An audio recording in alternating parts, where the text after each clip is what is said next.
Hi, Matthew here with a new helicopter, Taog's Hangar's Dauphin AS365, and let me take you through a quick tutorial on how to deal with its automatic flight control systems. Let's go!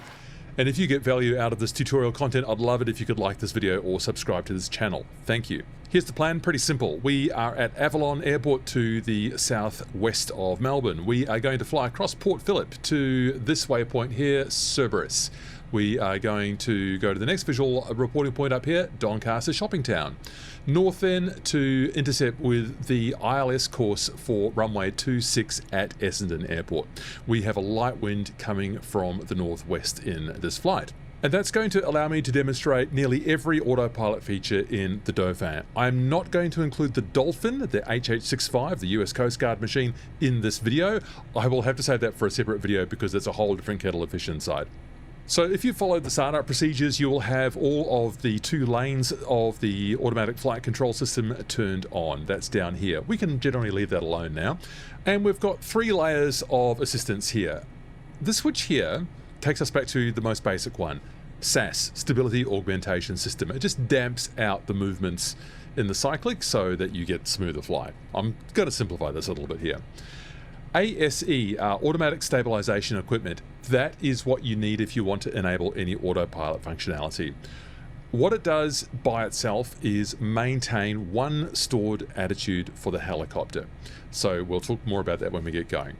Next, when we couple the autopilot up here, which is only enabled when we've got ASE on, we can then start to have the autopilot fly some of these modes here for us. So coming back to our flight, we are imagining that we've been given takeoff clearance from this taxiway, so we will take off to the north with that headwind coming just from the left slightly. We will take off with heading mode on. This is just heading hold, so pretty simple, but then we need to climb. Now we don't set an altitude in the Dauphin. When we hit alt, it just levels off at the point that we're at. So how do we get to an initial point? I'm going to climb initially to 1,500. So I'm going to be using vertical speed mode for that. And when we get to 1,500, we're going to level off. I'm going to use heading hold to turn here into the harbour, and I'm going to use VOR hold to hold a radial on this VOR here, which I've already dialed in, 1161 and 1161. The VOR hold just allows us to hold a radial which is beamed out from that radio transmitted. We'll also get into the GPS and we'll get it to hold nav, so that's like a lateral navigation guidance.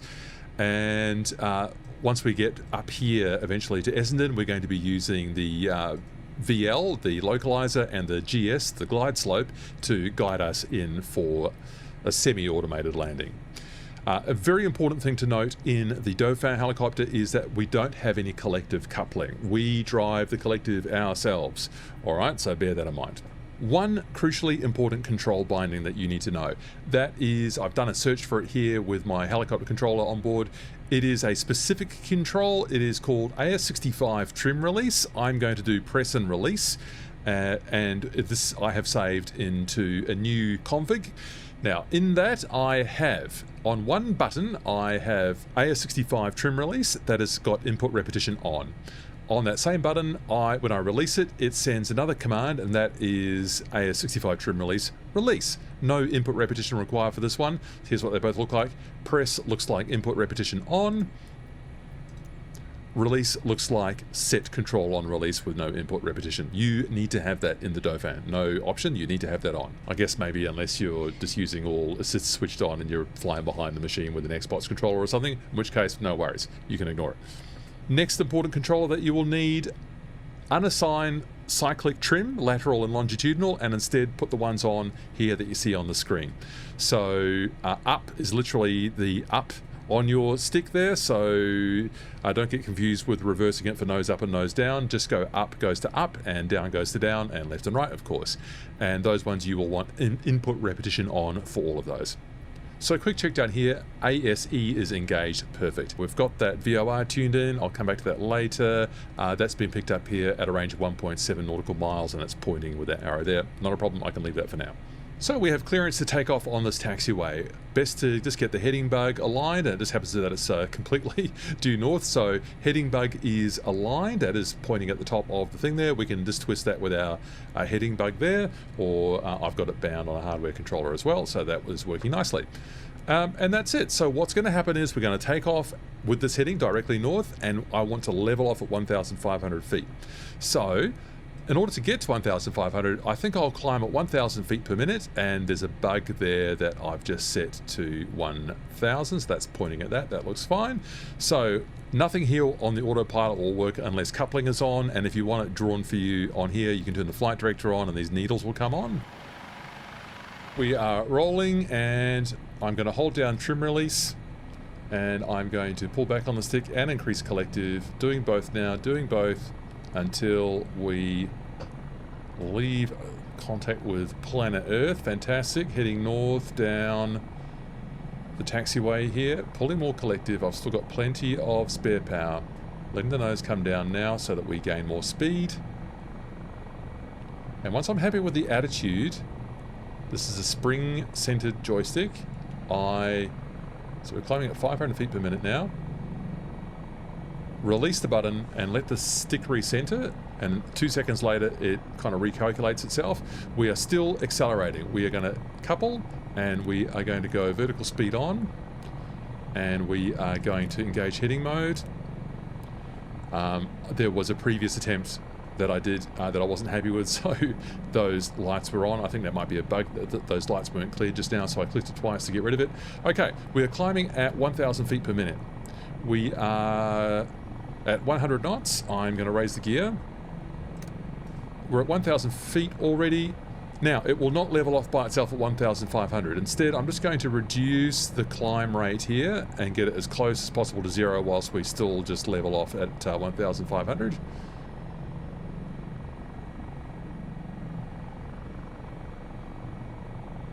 So that'll take a while to get around there. So I'll just now commence our right turn to turn east. And we're just at about 1,500 now. So I will hit the Alt key. VS mode is automatically disengaged, and we will now hold 1,500 feet. It makes a lot of sense for you to only engage it when the closure rate is pretty small. If you're climbing really fast and you hit Alt, it'll have a bit of a struggle to grab it. Alright, so we proceed east. Now, what I want to do, just to show you, is another method to climb. And we currently have 130 knots on, so what I'm going to do is just slightly lower my collective so that I've got a little bit of headroom here. I'm going to climb using not vertical speed, but airspeed. So you think, well, why would I want to climb like that? Well, I'll just have to show you as the easiest way. I'd like to climb to 3,000 feet right now. So what that's going to require me to do is to engage airspeed, and we'll now hold the airspeed at which I hit it, which is 123. So what do you suppose will happen now when I pull the collective? Pulling it, pulling it, pulling it, pulling it, pulling it, pulling it, pulling it. We climb. So that is what I'm going to do to get us up to 3,000 feet now.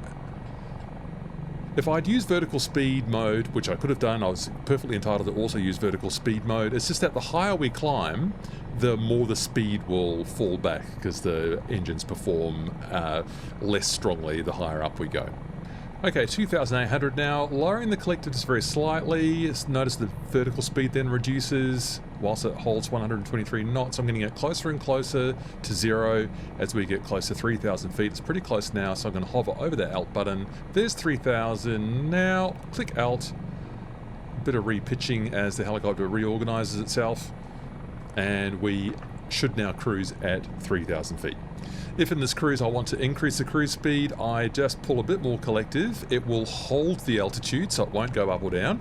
It will hold the altitude, and instead, if I pull more collective at this point, it's going to get transferred into forward airspeed. So we will see the IAS, the indicated airspeed, come up.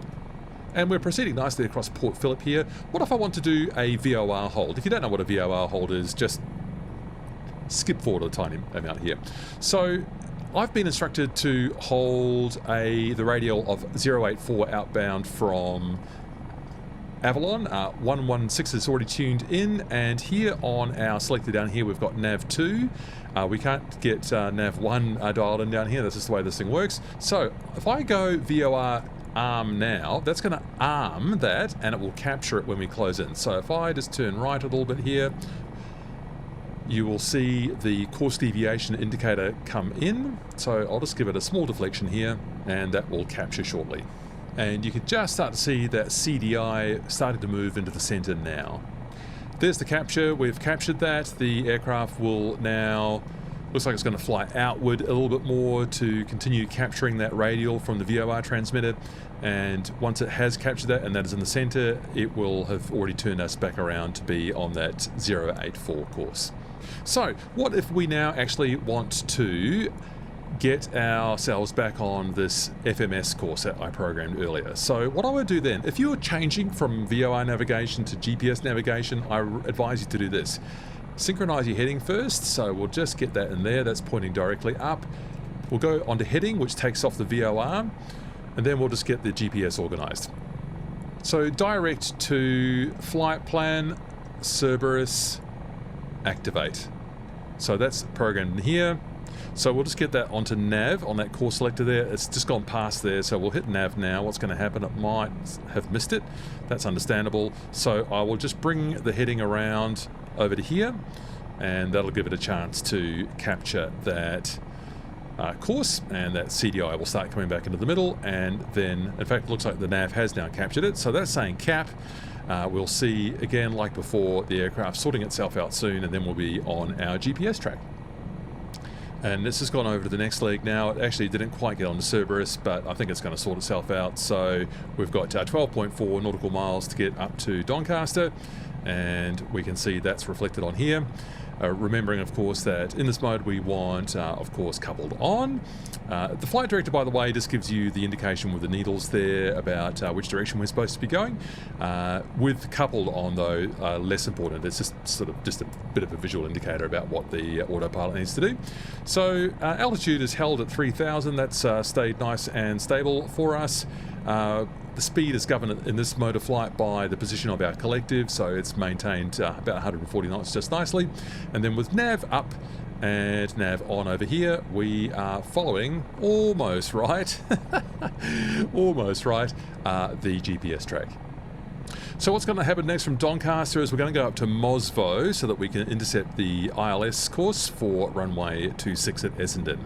So we want to be at Mosvo at 3,000 feet. That's what that means. The course I'll need to do a bit later, but I'll just get the ILS now into nav 2, because here on the pilot side we only have nav 2 to choose from, which is slightly unsettling for me. But so we'll have 109.9 on here. And interestingly, on the DME equipment here, we're actually already picking up that the transmitter there is 11 nautical miles away, so that's worked. All right, things are going to start happening quite fast here because we've only got 4 nautical miles on this leg. So what I'm going to do is I'm going to get ready to step in and take over with heading hold by just maybe putting that heading in there. And in fact, we've already captured that leg there, so I'm going to go heading hold now. That's taken nav off, that's correct.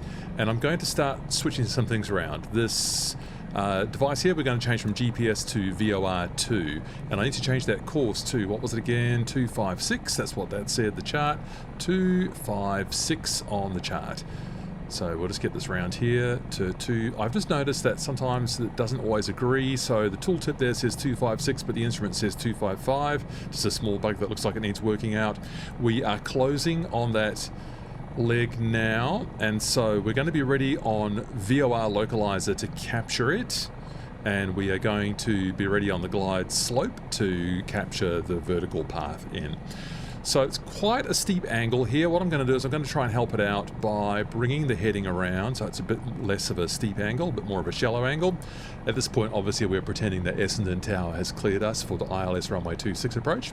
There's our runway leg there, and it must be getting pretty close now on the localizer, assuming I've done everything correctly, so we will be ready on the VL button. In fact, I'm going to push it now. It's armed. I'm going to also, might not let me arm the glide slope until the VL has captured. That's coming in now. It's captured. Bit of a tight turn for it. Glide slope is now armed, so yes, it did need to capture on the VL before it would go into glide slope armed. And we're perfectly on the glide slope there. Now, because it's going to start pitching the nose down, I suspect the speed's going to increase, so I'm going to get ready and just lower the collective slightly. Oh, that's a nice view of Melbourne, and we could probably, if I zoomed in here, be able to see Essendon in the distance just. Yes, there it is there, and we can just see the Pappies on the runway. Good. As predicted, we got quite far, so I'm going to lower the collective some more, but you are going to have to monitor this very carefully. Everything's fine here. The CDI is fine, and we're on the glide slope there as well. Good. And I got too far, so we're at 140 now. That's now declining. Good. Going to have to... I like doing these approaches at about between 90 and 100. I forgot to actually set the decision height. I think it was 500, so I'm just going to... I think it was 490, but I'm just going to put 500 in here. No audible alarm at the moment from this radar altimeter down here in the lower right. Still declining in speed, so I'm going to start pulling collective now. I don't want to get too much below 100, otherwise the machine might not behave itself. Might not do a good job of being able to hold. 100 knots good. Everything's looking good on the glide slope and the localizer. Everything has worked here beautifully. So the only mode I haven't used is the back course hold. That's where we hold the reverse course on a localizer. Pretty seldom used these days, I would have thought. So that's the only button I haven't shown you on this panel here. Everything else I've covered quickly. 4 nautical miles out. I'm going to lower the gear now. 3 greens, and let's get that landing light on as well. That is enunciated up here. 1,500 feet or 1,400 now. We're looking really good.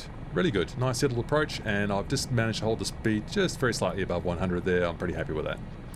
So we're about 100 above our decision height now. We'll just wait for that to... Well, actually, it won't beep. That's just the way this seems to work at the moment. So just going to keep my eyes ahead. I'm actually not going to have it go all the way down to the runway. I'm going to take manual control and fly us over to the apron, and that's going to give me one more chance to just demonstrate a few things around the trim release.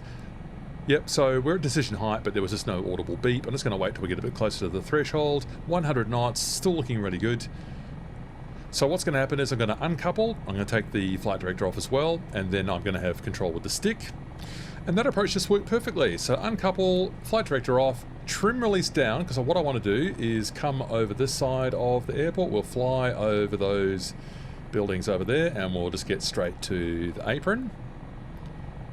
That's with trim release down. Now I level out, I release trim release, 2 seconds later, it'll snap into position, lowering collective now. I can push into the springs, as it were. That's fly-through mode. That's what I'm doing right now. I'm pulling the collective up. It doesn't quite like that as much as using the trim release. So trim release on now. So we've lost most of our speed. Tower's directly ahead. I'm just going to land on the apron ahead of us there. At Melbourne Helis. Hello, Melbourne Heli.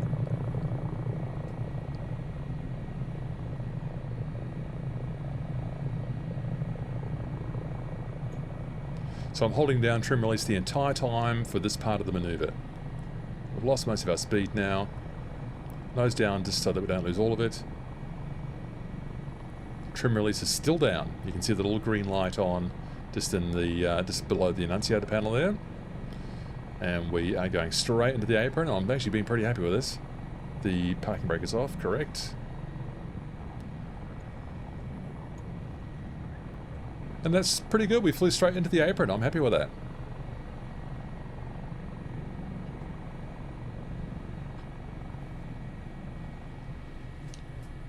Just likes to get a bit of forward speed there once you hit the ground, so I just lowered the collective to hold that.